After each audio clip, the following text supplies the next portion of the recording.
The stories from Karnataka and from Chennai, especially focusing on the roads. We focus on the violence in school, which seems to be a disturbing trend in many cities and towns in India. Our top story today is from Dindigul in Tamil Nadu, where an 11-year student was killed to death by his own classmate over the sharing of a textbook. The incident took place in Villampati Government Color High School.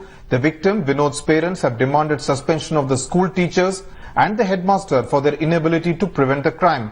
And the accused, the 11th class student, has been taken into custody.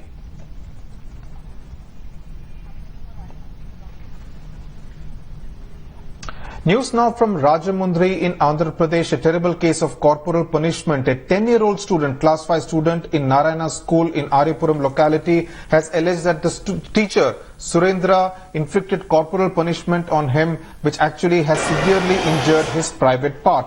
In fact, the teacher said that he did not assault the student, something the mother and the student do not agree with. But what is most disturbing is that for 3 hours after the incident, no one from the school took the child to hospital and waited for the child's father to come to school and rush him to hospital.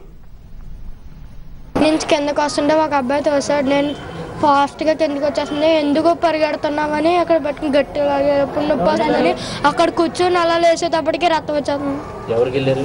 Surendra sir అని ఒకళ్ళు. మంది వెళ్తున్నారు, వెనకాతలో 10 మంది వస్తుంది sir. ఈ అబ్బాయి నా వెనకాతలో ఉన్నాడు. ఎవరో తోసేస్తే గాల్లో వచ్చేసాడు సార్. ఇంకా పడిపోతాడేమో అని చెప్పి ఇలా అడ్డు పెట్టేటప్పటికి అది చేయి గీసుకుందండి సార్. నేను మనస్ఫూర్తిగా కావాలని అయితే చేయలేదు సార్. పడిపోతుంటే గాల్లోకి వచ్చాడని పట్టుకున్నాను sir. Headlines today spoke to the father of the child, who said that he has got an apology from the school and therefore does not want to pursue a police case against the school management. Meanwhile, in Bangalore, we have been hearing a lot of cases of rapes taking place in Sky School premises, and a day before Children's Day, Karnataka Chief Minister Siddaramaiah had an interaction with young students to talk to them about the problems that they face on a day-to-day basis, and he had very candid views on what he thought were the rising incidents of rape taking place inside school premises, especially in capital city Bengaluru. ಹೊಸ ಪ್ರಾಣಿಗಳು ನಮಗಿಂತ ಎಷ್ಟೋ ಮೇಲು ಅಂತ ಹೇಳಿ ನನಗನ್ಸುತ್ತೆ. ಈ ಕೃತ್ಯಗಳನ್ನ ಮಾಡ್ತಕ್ಕಂಥವ್ರು ಅವರು 2 ಕಾಲಿನ ಮೃಗಗಳು, ಅವರು ಪ್ರಾಣಿಗಳಿಗಿಂತಲೂ ಕೂಡ ಕೀಳ್ಮಟ್ಟದವು ಅಂತಕ್ಕಂಥದ್ದನ್ನ ಇವತ್ತು ನಾವು ತಿಳ್ಕೋಬೇಕಾಗ್ತದೆ. ಅದರಿಂದ ಇದನ್ನ ಹತ್ತಿಕ್ಕತಕ್ಕಂಥದ್ದು ಸರ್ಕಾರದ ಜವಾಬ್ದಾರಿ ಎಷ್ಟಿದೆಯೋ ಅದು ಸಮಾಜದ ಜವಾಬ್ದಾರಿನೂ ಕೂಡ ಇದೆ ಅಂತಕ್ಕಂಥ ಮಾತುಗಳನ್ನು ತಿಳಿಸಲಿಕ್ಕೆ ಬಯಸ್ತಾ ಇದ್ದೇನೆ.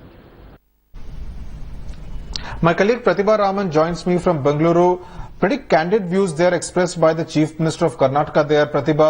Now, how do those who are advocating and fighting for child rights actually react to something like this? Do they see the Karnataka Chief Minister actually walking the talk, or do they see him only making this kind of tall promises which may be very difficult to implement on the ground?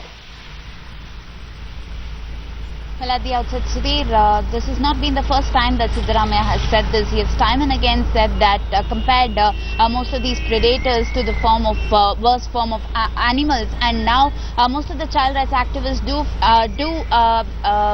do feel that they have the same amount of anger that the Chief Minister has, but at the same time they feel that the government has been quite lackadaisical in terms of implementation of be it stringent laws or be it effective guidelines that can be imposed in most of these schools. And now the child rights activists do feel that now that the children have raised their anxiety as well as concern, the state government would now wake up. Whether it's going to be an immediate wake-up call or not still remains to be seen. Sudhir. Right, Pratibha, stay on with us. At the same event, actually, Karnataka Chief Minister Siddaramaiah also came down heavily on English medium schools, saying that the mother tongue should be given priority. ಅಲ್ಲಿ ಕನ್ನಡ ಮಾಧ್ಯಮ ಅಥವಾ mother tongue ಅಂದ್ರೆ ನಮ್ಮ ರಾಜ್ಯದ ಭಾಷೆ, ನಮ್ಮ ಮಾತೃಭಾಷೆ ಕನ್ನಡ. ಅದರಲ್ಲಿ ಕಲಿತರೆ ಕರ್ನಾಟಕದಲ್ಲಿ, ಹಾಗೆಯೇ ಬೇರೆ ರಾಜ್ಯದಲ್ಲಿ ಅವರ ಭಾಷೆಗಳಲ್ಲಿ, ತಮಿಳುನಾಡಿನಲ್ಲಿ, ಕೇರಳದಲ್ಲಿ, ಮಲಯಾಳಂನಲ್ಲಿ, ಆಂಧ್ರದಲ್ಲಿ, ತೆಲುಗಿನಲ್ಲಿ, ಮಹಾರಾಷ್ಟ್ರದಲ್ಲಿ, ಮರಾಠಿನಲ್ಲಿ, ಹೀಗೆ ಆಯಾಯ ಭಾಷೆಗಳಲ್ಲಿ ಕಲಿತರೆ ಮಕ್ಕಳ ಬುದ್ಧಿಮತ್ತೆ ಹೆಚ್ಚು ಬೆಳವಣಿಗೆ ಆಗ್ತದೆ ಅಂತಕ್ಕಂಥದ್ದು ಎಲ್ಲರ ಅಭಿಪ್ರಾಯ. ಆದರೆ ಈಗ ಪೋಷಕರಲ್ಲಿ ಈ ತರದೊಂದು ಸ್ಪರ್ಧೆ ಆಗ್ಬಿಟ್ಟಿದೆ. ನಮ್ಮ ಮಕ್ಕಳನ್ನ ಇಂಗ್ಲಿಷ್ ಶಾಲೆಗೆ ಓದಿಸ್ಬೇಕು, ಅಲ್ಲಿಗೆ ಹೋಗ್ಬೇಕು, ದುಬಾರಿ ಖರ್ಚಾದ್ರೂ ಪರವಾಗಿಲ್ಲ, ಎಷ್ಟೇ ಫೀಸ್ ಆದ್ರೂ ಪರವಾಗಿಲ್ಲ, ಬ್ಯಾಗನ್ ತುಂಬಾ ಪುಸ್ತಕಗಳು ಹೊತ್ಕೊಂಡು ತಿರುಗಾಡಿದ್ರು ಸರಿ ಇಲ್ಲ ಮಕ್ಕಳುಗಳು. Pratibha, the Chief Minister's views are in direct contrast to what is happening on the ground, and he perhaps should ask his Education Minister for some kind of a reality check, because as you reported the other day, there are as many as 5,000 Kannada medium schools who have applied to the government's education department asking for a shift to the English medium. So what does the Chief Minister have to say about that? Well, he does feel that it is his observation that most of these schools must run in Kannada medium, because he feels that the quality of education that can be provided when the medium of instruction is in the state language can be far better than an English medium school. But then on ground, Sudhi, most parents do feel that considering that a place like Bangalore has a more cosmopolitan flavor, it is better to have an English medium school, and the language policy has been an ongoing fight for very long, when most of these schools feel that parents need to dictate the language or the medium of instruction, and it will not lie with the state government, and that the state government cannot really influence most of these schools. Sudhir. Right. Pratibha Raman, thanks a lot for joining us there from Bengaluru.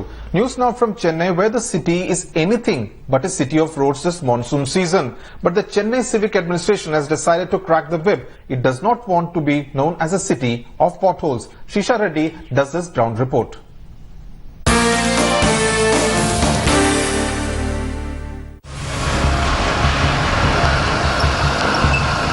One in every 4 roads in Chennai is not a road.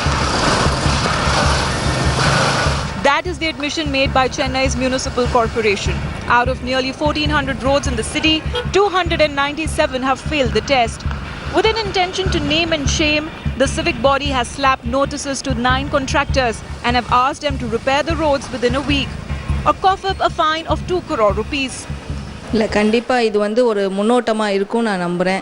நான் இந்த மாதிரி fine பண்ணால் தான் அவங்களும் contractors இனிமேல் தரமான முறையில் நல்ல முறையில் ரோடை சரி பண்ணுவாங்க. இது மட்டும் பத்தாது, நம்மளோட கார்ப்பரேஷன் அஃபிஷியல்ஸும் இதில் இன்னிமே கான்சென்ட்ரேட் பண்ணணும். இந்த மாதிரி நிலைமைகள் ஏற்படாமல் நம்ம ஒரு சாதாரண மலைக்கு இந்த மாதிரி ரோடு வந்து டேமேஜ் ஆச்சுன்னா வந்து மிகப்பெரிய ஒரு அவமானம். அதனால் நம்ம வந்து இன்னி கார்ப்பரேஷன் அஃபிஷியல்ஸ் இவ்வளோ Chennai resembles the moon this monsoon, with over 4,000 crater-like potholes.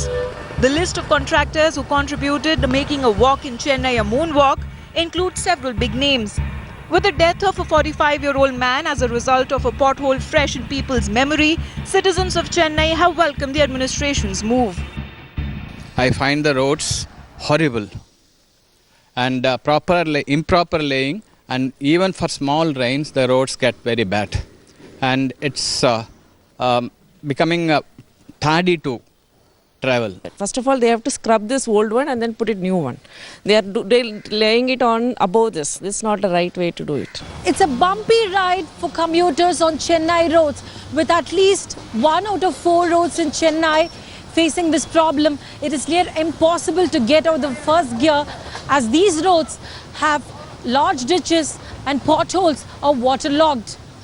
With Chennai Corporation cracking the whip and imposing fine on these contractors, Chennai's only hope for good roads like those in the influential pockets in the city. With camera person Daniel, Srisha Reddy in Chennai for Headlines Today. South, some trouble for Rajnikanth's film Lingaa, which is to release on the 12th of December, which is the superstar's birthday. A writ petition has been filed in the Madurai bench of the Madras High Court by a person who claims that the storyline of Lingaa is a copy of his 2013 film Mullai Vanam 999. The court has asked the Lingaa team to respond before the 19th of November. Joining me now from Chennai is Shisha Reddy. Shisha, would this give the Lingaa team sleepless night, or is it something which we see more often than not before the release of a big movie? Sudhir, these kind of things have been happening in the past as well, because remember Endiran, Rajnikanth's Endiran film also, there was a writer who said that the story appeared in the 1990s in a magazine, and that's when they copied the Endiran movie. And also Kamal Haasan's Dasavataram was also faced a similar sort of a petition that was filed in the court saying a director had filed a case. And even the recent release, Vijay's Kapti also faced a similar trouble. So this is just now the doorsteps of Rajnikanth yet again with Lingaa's release. And in all these three cases in the past, people have withdrawn their petition, including the recent release Kapti as well. So it has not caused a nightmare to the Lingaa team, but yet we'll have to wait to know how they will respond and what are the proceedings will be like, because the one is that the story is not out yet. Even even people have not discussed about the movie, the screenplay and other things. So we'll have to wait to know what the Lingaa team is going to do with this. Right, definitely they will have to go to the courts before they go to the theatres. Srisha Reddy, thanks a lot for joining us there from Chennai. That's it then on Up South this Thursday evening.